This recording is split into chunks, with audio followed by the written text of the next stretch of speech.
Une sourde inquiétude traverse actuellement notre époque. Elle se manifeste par une oppression thoracique que le rythme de travail ne suffit pas à expliquer, ou par une agitation intérieure indépendante de la fatigue physique. De nombreuses âmes partagent la certitude que le monde converge vers un dénouement majeur, bien plus imminent que ne le laissent transparaître les gros titres des médias.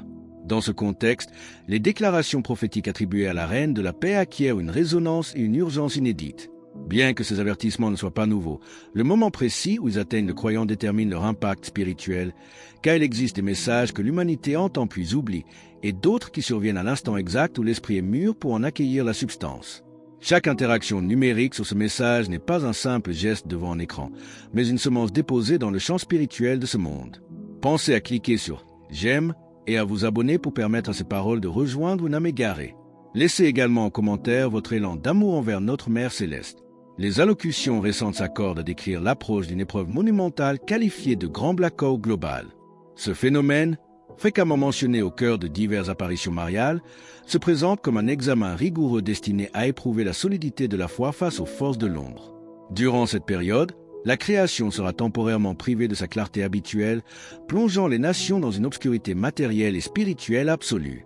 Pourtant, c'est au cœur de cette nuit profonde que le message marial se déploie comme un phare de discernement, invitant chaque âme à opérer un examen lucide et honnête de son existence. De quelle manière cette transition purificatrice prépare-t-elle l'avènement d'un ordre nouveau? La tradition prophétique présente la perspective des 3 jours de ténèbres non comme un anéantissement destructeur, mais comme une phase d'intense purification, comparable au processus par lequel l'or est affiné et débarrassé de ses scories au cœur du creuset. Cette transition rigoureuse s'avère indispensable pour consumer les impuretés accumulées par les civilisations modernes et paver la voie à une ère nouvelle, caractérisée par le respect des principes divins de justice, d'amour et de paix. La promesse céleste garantit la victoire finale du bien sur le mal, mais son héritage sera exclusivement réservé aux âmes ayant maintenu une vigilance constante.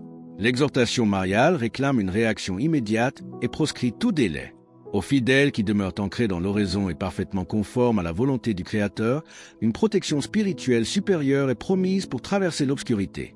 Cette préparation dépasse largement l'accumulation de ressources matérielles. Elle exige un renouvellement intérieur touchant les racines de l'être.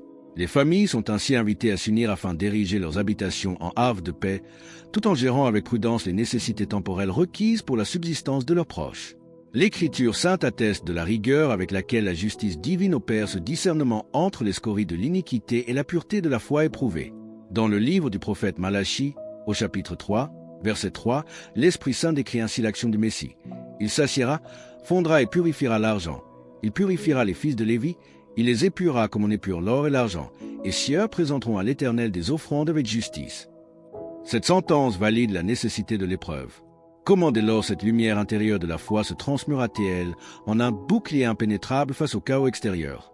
La véritable nature de la protection promise réside dans l'intensité de la lumière intérieure qui habitera le cœur des croyants, indépendamment des convulsions et du chaos qui paralyseront le monde extérieur. La prière fervente agit comme un canal direct avec la divinité, fortifiant l'esprit et dispensant les directives célestes indispensables au milieu de la nuit. S'engager dans cette introspection exige d'abandonner les distractions mondaines et les vains divertissements qui éloignent l'homme de son Créateur afin de se rapprocher du cœur sacré. Les manifestations de Medjugorje ne cherchent pas à installer une atmosphère de terreur psychologique, mais à dispenser la sagesse émotionnelle et matérielle requise pour affronter l'épreuve. Les âmes armées d'une confiance absolue et d'une oraison régulière émergeront de cette transition fortifiée et unies dans un dessein supérieur de service et de charité fraternelle. L'appel du ciel invite à un retour radical vers le sacré, transformant cette période d'obscurité en l'occasion unique d'une renaissance spirituelle majeure. La reine de la paix demeure aux côtés de ses enfants à la manière d'une mère attentive, veillant à ce que la clarté divine triomphe infailliblement des ombres de l'histoire. Si vous choisissez aujourd'hui d'accueillir cette présence maternelle pour fortifier votre marche spirituelle et protéger votre lignée des influences délétères du siècle, manifestez votre engagement en inscrivant Amen dans les commentaires ci-dessous. L'un des instruments privilégiés indiqués par le ciel pour matérialiser cette alliance protectrice au sein des foyers est la récitation fervente du Saint-Rosier. Comment cette prière traditionnelle permet-elle de transfigurer l'environnement domestique pour en faire une véritable forteresse spirituelle face aux assauts de l'adversaire? Le Saint-Rosaire ne doit pas être appréhendé comme une simple récitation machinale, mais comme un acte théologal de confiance absolue, capable d'attirer les grâces célestes au cœur du quotidien et d'apaiser les craintes les plus profondes. Marie assure que face aux adversités imminentes, cette prière constituera la source majeure de courage pour guider les pas des fidèles à travers l'incertitude. L'oraison familiale fortifie les foyers, transformant les maisons en espaces sanctifiés où la charité divine peut restaurer les équilibres altérés. Une famille unie par la foi devient une forteresse spirituelle résiliente, apte à surmonter les tempêtes à venir. Bien que la droiture intérieure demeure la condition sine qua non de la sécurité de l'âme, la pédagogie mariale n'omet pas les aspects pratiques de la prudence élémentaire. Elle recommande ainsi de veiller à l'étanchéité physique des habitations, en fermant soigneusement les portes et les fenêtres afin d'édifier une barrière concrète contre les manifestations extérieures. Cette préparation matérielle reflète le refuge intérieur que chaque fidèle doit cultiver au sein de sa conscience, évitant toute curiosité malsaine ou exposition directe aux phénomènes surnaturels qui jalonneront cette période de transition. Face à la perspective de rues silencieuses, privées d'électricité et de communication instantanée, seule la lumière provenant d'une âme unie à Dieu pourra briser l'emprise de la peur. De quelle manière l'exercice des vertus chrétiennes ordinaires prépare-t-il la structure de notre âme aux exigences du grand blackout? La fortification de la conscience en vue des épreuves futures exige un entraînement quotidien fondé sur la lecture régulière de la parole de Dieu, l'examen de conscience fréquent et la mise en pratique des vertus théologales et cardinales, telles que la patience, l'humilité et la charité effective. Chaque geste de bonté posé dans le temps présent consolide l'édifice spirituel de demain et génère un courant de grâce protégeant l'ensemble de la communauté chrétienne. L'insistance des messages de Medjugorje sur le retour au sacrement s'explique par la nécessité de revêtir une armure invulnérable. La participation active à la liturgie eucharistique, le jeûne volontaire et le recours régulier au confessionnal constituent les sources d'eau vive indispensables pour contrecarrer les séductions de l'ennemi. La prudence commande d'organiser la gestion des provisions de base, eau potable, denrées non périssables et médicaments essentiels, avec mesure et équilibre, sans verser dans l'obsession matérielle ou l'accumulation égoïste. La véritable sécurité dépend de la providence divine, qui multiplie les ressources de celui qui s'est partagé avec le nécessiteux. Les méditations axées sur les mystères douloureux du rosaire permettent d'unir nos propres souffrances temporelles au sacrifice du Christ et de sa Sainte Mère, trouvant dans cette communion la force de la persévérance. Pour rejoindre notre communauté et ne manquer aucune histoire inspirante, pensez à cliquer sur « J'aime » et à vous abonner. Le monde qui émergera au lendemain des 3 jours de ténèbres sera un espace purifié, où l'humanité aura réappris à estimer les réalités simples, la vie familiale et l'adoration authentique en esprit et en vérité. Comment dès lors édifier dès à présent un autel familial pour pérenniser cette présence de la grâce au sein de nos maisons? L'instauration d'un autel domestique au sein des habitations orné de représentations sacrées du Christ et de la Vierge Marie, de cierges bénis et de la Bible maintenue ouverte constitue un excellent moyen de matérialiser la consigne de prière continue.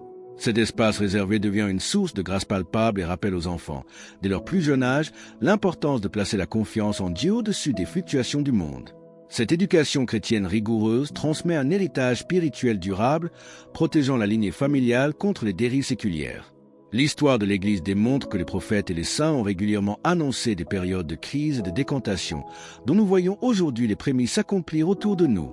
Secouer la torpeur spirituelle implique de mener chaque journée avec la gravité et la noblesse d'une préparation à la rencontre finale avec le Créateur.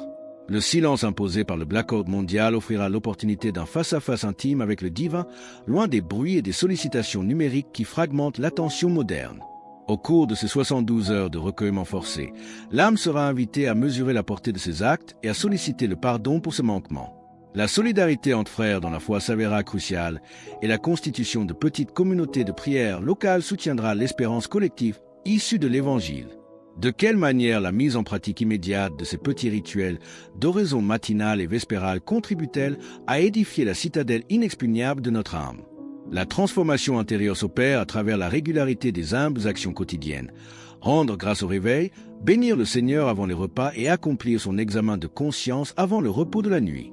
Ces habitudes vertueuses structurent une citadelle spirituelle capable de résister au vent de la confusion contemporaine. En refusant de céder au découragement face au refroidissement moral de la société, le chrétien valide son statut de témoin de l'espérance, manifestant que l'amour divin surpasse toute détresse. La fidélité aux promesses du Christ et la dévotion réparatrice envers le cœur immaculé de Marie garantissent la préservation des âmes qui refusent le compromis avec l'erreur. L'avenir n'appartenant pas aux puissances de ce monde, mais au dessein parfait du Père, l'attitude juste consiste à s'abandonner avec courage et sérénité à la conduite de la grâce. En marchant d'un pas ferme sur le sentier des sacrements, l'Église domestique traverse les crises de l'histoire avec l'assurance de la victoire de la lumière. Alors que nous concluons sur ce choix crucial et cette transformation à opérer, nous vous invitons à déclarer votre foi. Commentez « Jésus est roi ci-dessous » pour affirmer cette vérité avec nous. Et votre parcours ne doit pas s'arrêter ici. Cliquez sur la vidéo qui apparaît maintenant sur votre écran pour un autre message puissant que nous avons préparé pour vous.